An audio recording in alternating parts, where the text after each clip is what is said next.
Hi, welcome back to the channel. So in today's video, I'm sharing with you 8 sewing tools that I think have lasted the test of time over 10 years of sewing. So over the last year or so, I have worked hard to reduce my stash and simplify my life. So it's really important to me that the tools that I do use are few, but do really good jobs, i.e. they save time and frustration. So it's my hope for you that this video will help you to consider the tools that you already own, the ones that are really useful to you and the ones that are not so useful. Whatever you get from this video, please don't use it as a shopping list, because I'm not here to advocate for you buying stuff. I just want to show you what works the best and gives me the best sewing experience. The first tool or piece of equipment that is really useful to me and has been a game changer, an absolute game changer ever since I bought them back in about 2018-19 is these magnetic holders. I don't know about you, but at the point that I bought my magnetic holders, I was dropping pins everywhere. In the home I lived in, we had carpets, so I was forever stabbing myself. We had a new kitten as well, and that was a real problem for us. So when I come across these magnetic thingy-majigs, I thought they were like magic. I'd have a massive sewing session, and then afterwards I would whiz around with my magnetic holder and pick up all the pins. It saved so much work. I do a lot less sewing these days, but when I do, I put this on the sewing machine because I have a big throat area on my sewing machine, pull it there, and then I basically just throw the pins in its direction when I take them out of my garment, and they land and they stay put. So the next thing to share with you is this big roll of paper I have here. I can pick it up now because it hasn't got as much paper on it, but when I bought it back in 2015, it had 300 meters, I think, or 250 meters of paper on it. But the thing that really blew my pants off was that I had been trying to trace patterns, and because I'm a larger lady, the A4 sheets of paper, or even the tracing paper, the parchment paper, wasn't wide enough. But this is super, super wide. In fact, it's about 90 centimetres wide. So I never have a project where it won't cover a whole pattern piece. I paid about £60 for it from a place called 𝐵𝑅𝐼𝐿𝐿𝐼𝐴𝑁𝑇 in the UK. I don't know if they still do it now because it was such a long time ago. I don't only use it for dressmaking, I also use it if we've moved house. We will wrap crockery in it. The other day my husband pulled up the tiles in the kitchen and the floor was sticky. We couldn't get rid of the stickiness, so we laid this paper down. It has multiple uses, not just dressmaking, but predominantly it is for my sewing. So the next tools to share with you is my ruler, my little 1-inch ruler, and my curve. I've put them both in the same section because they're both essentially rulers. So first, let's talk about this one. This is a 1-inch by 6-inch acrylic ruler. I absolutely love this because it's small. It's great for sizing up the hem. It doesn't melt under the iron, so that is fantastic. And I can't rate highly enough this.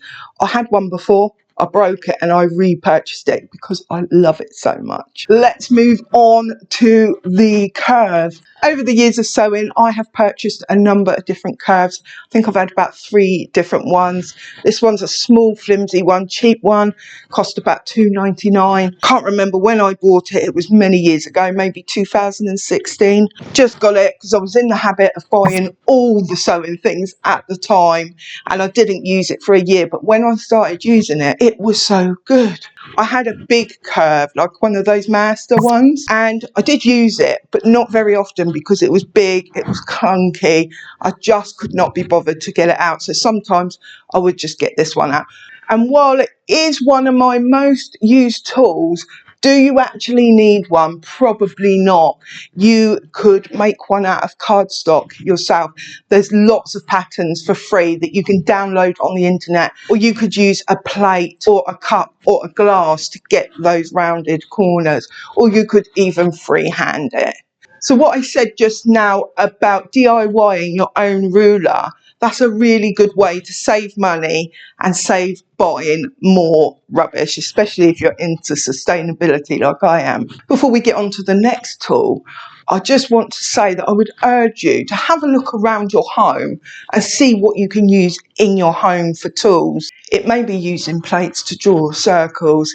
It may be DIYing something yourself, such as this ham that I DIY'd a couple of years ago, and that is made out of hamster sawdust and wool and cotton, and that's all. I did a video about it, I will link it down below. So let's move on to the next thing, which is something you could raid out of your kiddie stash rather than buying it new, and that is Crayola washable pens.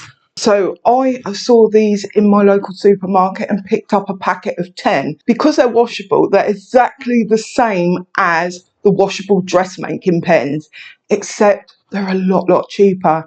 You get 10 for the price of 1 or 2 dressmaking pens. The good thing about these is when you buy a pack of 10 or however many you buy, then you get lots of different colours. So no matter what colour fabric you're working with, you can use these and you'll find a colour that is right for your fabric.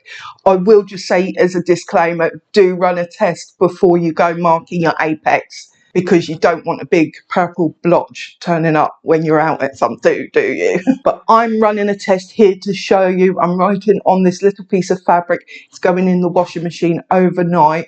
And here is the result. It completely washes away. None of that showing back up when it gets cold either, as far as I am aware. So the next tool is a handy little tool, and it's a tiny little tool, and it is this little thing. It's an easy, I assume it's called an easy threader. This came with my sewing machine and it's become really handy. For me, I have essential tremor, so threading the needle can be a bit of a task sometimes.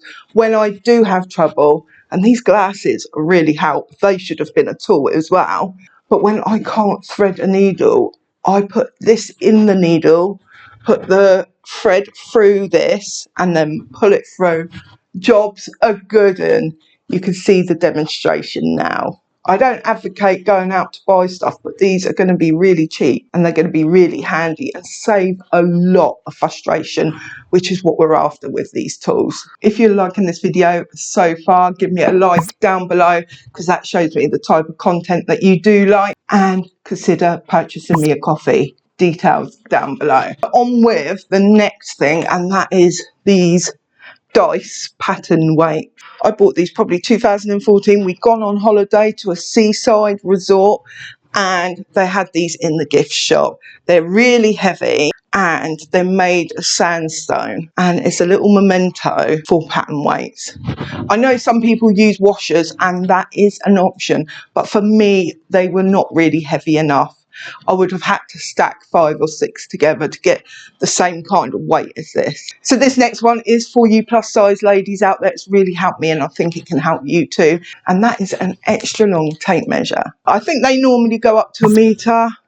This one goes up to 120. Now, as a plus size lady, I obviously don't need 120 inches in order to wrap myself around, and the smaller ones do work. It's just that they're a little bit more uncomfortable to use because you get right quite near the end of the tape, and it also does a psychological number on you, don't you think? But with this one, when I measure, I am only using half of the tape measure, and that does something really positive for me, even if the numbers themselves are not great. So are you ready for the piece de la resistance of sewing tools? You're going to look at this and tell me it's not a sewing tool, but it's a hill I'm going to die on because I love it and I would not be without it. So are you ready? It is my serger. I probably bought my first serger in about 2015, and at first it was a nightmare. I'm going to put these down because they're annoying me. At first it was a nightmare. I couldn't thread it, I couldn't use it. It was a Toyota one and I got so frustrated that I just didn't use it. In the end, I took it back to the shop where I bought it. So I took it back and exchanged it for my next one, which was the Janome 8002 DX, and I used that for a number of years and I loved it. And then eventually last year I upgraded it. This baby, and this, when I say baby, this is my baby. I could not live without this. If you said to me that you have to give up your sewing machine or your serger, I would give up my sewing machine. I love this and it is amazing. The one I've got opens at the front. I did a whole video on it, so I will link that down below. It saves so much time. The sewing is faster. You finish the edge, you chop the excess fabric off. I feel the stitches are more secure as well. Don't get me wrong, I love my sewing machine as well and I do use it and I use them together. I couldn't imagine sewing without my serger. Leave me a comment down below. Let me know which sewing tools are your ride or dies. Which ones could you not live without? And which ones do you just not go to that could possibly go to the donation centre? A couple of years ago, I did a video talking about the dumbest sewing purchases that I've ever made. It is hilarious. It went viral. I got 100k on it. So check that video out next if you haven't seen it. And I will catch you in the next one. Bye for now.